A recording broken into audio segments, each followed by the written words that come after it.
আসসালামু আলাইকুম। চলে আসছে কোরবানির ঈদ। এই সময় গরম মশলা তৈরি না করলে কি হয়? আমি কি মশলা দিয়ে গরম মশলাটা তৈরি করেছি তা আপনাদের সাথে শেয়ার করছি।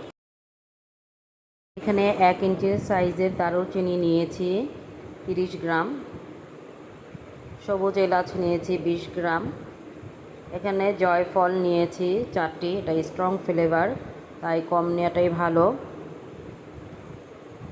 স্টার আনিস নিয়েছি 6-7টি। চেষ্টা করবেন কম নেওয়ার জন্য, এগুলো খুব স্ট্রং ফ্লেভারের হয়। যাত্রী নিয়েছিও কিছু পরিমাণ।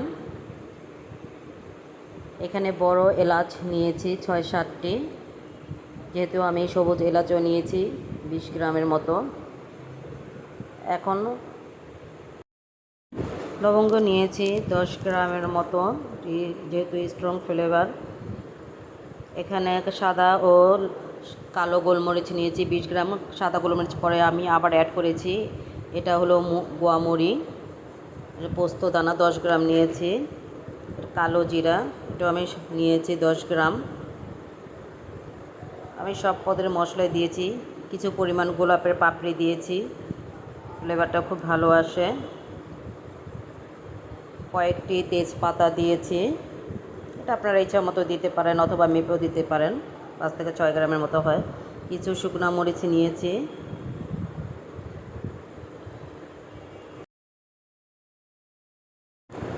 জিরা নিয়েছি 30 গ্রামের মতো। আমার এখানে মশলাগুলো সব একসাথে মেশানো আছে, তাই বের করতে গুছিয়ে নিতে আমার একটু সময় লেগেছে।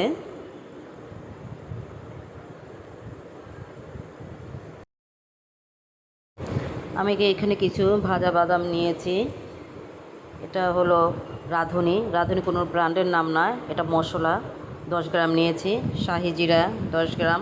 অবশ্যই এগুলো আমি পরে দোকান থেকে মেপে নিয়ে আসছি। কাবাব চিনি 10 গ্রাম। এখানে ধনিয়ার গুঁড়া 10 গ্রাম নিয়েছি।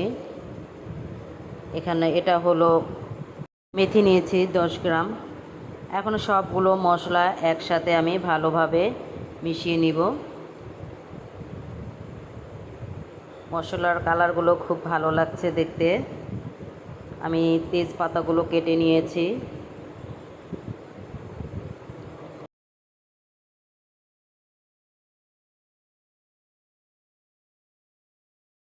এখন আমি সবগুলো মশলা একসাথে একটি প্যানের মধ্যে হালকা তাপে ভেজে নিব, যেন পুড়ে না যায়।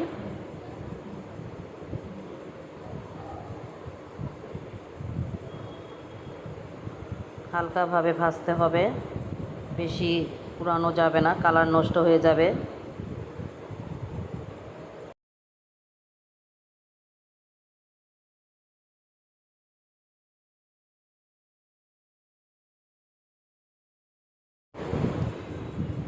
কম আঁচে মশলাগুলো ভাজতে হবে। যখন ফ্লেভার ছড়িয়ে আসবে তখন তাওয়ার থেকে আমি নামিয়ে দিব।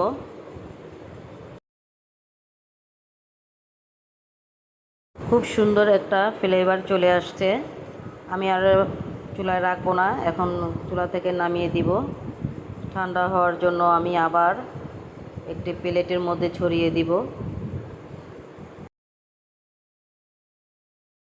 এই মশলা যে কোনো রান্নায় ব্যবহার করতে পারবেন, কালো ভুনা অথবা যে কোনো গরুর মাংসে। আমি ঠান্ডা করে নিচ্ছি। ঠান্ডা হলে আমি ব্লেন্ডার জারে করে আমি ব্লেন্ড করে নিব। আমি এখন ব্লেন্ড করে নিয়েছি। খুব সুন্দর। আমার ভিডিওটি কেমন লেগেছে অবশ্যই জানাবেন। আজ এই পর্যন্ত। সবাই ভালো থাকবেন। আল্লাহ হাফেজ।